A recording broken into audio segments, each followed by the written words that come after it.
Daily. Taste the Daily. நீங்க திருக்குறள்ல சொல்றதுன்னா சொல்லுங்க, பிரச்சனை இல்லை.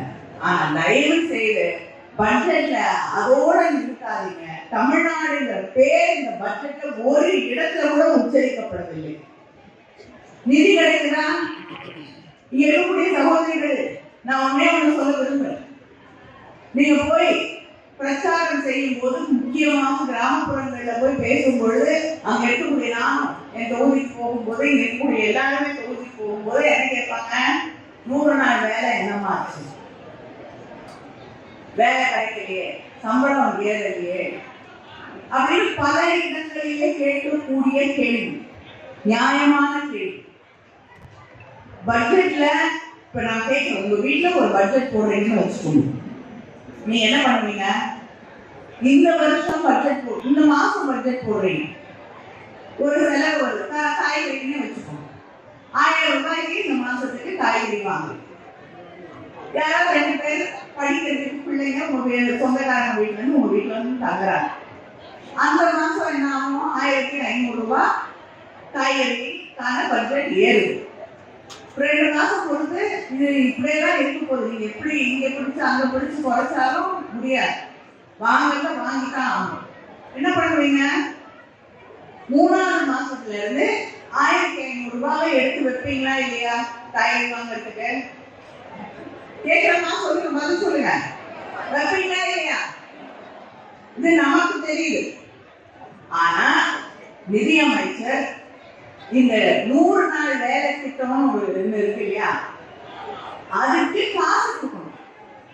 அங்க இருக்கக்கூடிய ஒன்றிய அரசாங்கம் பணம் ஒதுக்கீடு செய்ய வேண்டும். பட்ஜெட்ல ரொம்ப கம்மியா ஒதுக்கீடு செய்தார்கள். நாங்க கேட்டோம், ஏன் இதுக்கு இவ்வளவு செலவாகுது, ஆனா நீங்க ஏன் கம்மியா ஒதுக்கீடு செய்றீங்க?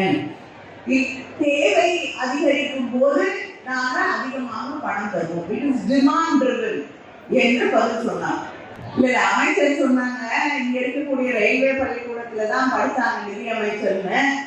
அது சொன்னா நிறைய பேர் கோச்சுப்பீங்க, ஏன்னா சரியா படிக்கல இல்லையா, அதனால வேண்டாம் விட்டுட்டு. என்ன அந்த டிமாண்ட் ட்ரிவன் அப்படின்னா, நீங்க செலவு பண்ணினா அதிகமாச்சுன்னா நாங்க கொடுப்போம். சரி, அதிகமா ஆச்சு, அடுத்த வருஷம் அதிகப்படுத்தணுமா? அதிகப்படுத்தல, குறைச்சாங்க. குறைச்சு இப்ப 2 வருஷமா அந்த குறைச்ச தொகையே கொடுத்துட்டு இருக்காங்க. அப்ப எப்படி மாநில அரசுகள் 100 நாள் வேலை கொடுக்க முடியும்? அது மட்டும் இல்ல, சம்பளம் எப்படி கொடுப்பாங்க? இது மட்டும் இல்லாம கிட்டத்தட்ட 84 லட்சம் பேர் இந்தியா முழுவதும் இந்த 100 நாள் வேலை திட்டத்தில் இருந்து அந்த பட்டியலில் இருந்து பேர் அகற்றப்பட்டிருக்கிறது. இதுதான் ஒன்றிய அரசாங்கத்தின் மிகப்பெரிய சாதனை. திட்டம் கொண்டு வரப்பட்டதே சாதாரண சாமானிய மக்கள், விவசாய தொழிலில் ஈடுபட்டிருக்கக்கூடியவர்களுக்கு எல்லா நாளும் வேலை இருக்காது. அவங்க வேலை கொடுக்கணுங்கிறதுக்காக கொண்டு வரப்பட்ட திட்டம் குறைந்தபட்சம் 100 நாள் வேலை. ஆனா ஒவ்வொரு ஆண்டும் இப்பொழுது இருக்கக்கூடிய பிஜேபி ஆட்சி அதை குறைச்சிக்கிட்டே வருது, குறைத்து கொண்டே வந்து கிட்டத்தட்ட 2 மாசம் ஆச்சு தமிழ்நாட்டுக்கு பணம் கொடுத்து. நானும் பல முறை போய், சென்ற மாதம் கூட நிதியமைச்சரும் நானும் போய் அவங்க கிட்ட கோரிக்கை வைத்திருக்கிறோம், தொடர்ந்து நினைவுபடுத்திக் கொண்டிருக்கிறோம். இன்னைக்கு வரைக்கும் பணம் வரல. நேற்று பதில் சொல்கிறார், நாங்க எல்லா மாநிலத்துக்கும் பணம் அனுப்புறோம், யாருமே பயன்படுத்துறது. யார் பயன்படுத்தாம இருப்பாங்க?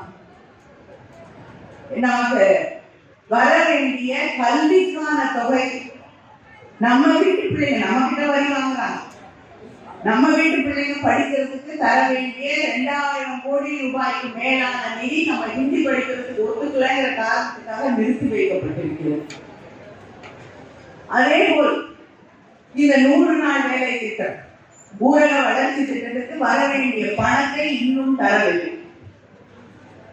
கேட்டா டிமாண்ட் ட்ரிவன் நாங்க தருவோம்னு சொல்லி தமிழ்நாடு மட்டும் இல்லை, இந்தியா முழுவதும் இருக்கக்கூடிய எந்த மாநிலத்திலும் அவங்க 100 நாள் வேலைக்கான பணத்தை தருவதே கிடையாது. சம்பளமும் சரியா கொடுக்கறதில்லை, ஆலையும் அந்த லிஸ்ட்ல இருந்து குறைச்சிக்கிட்டே வராங்க.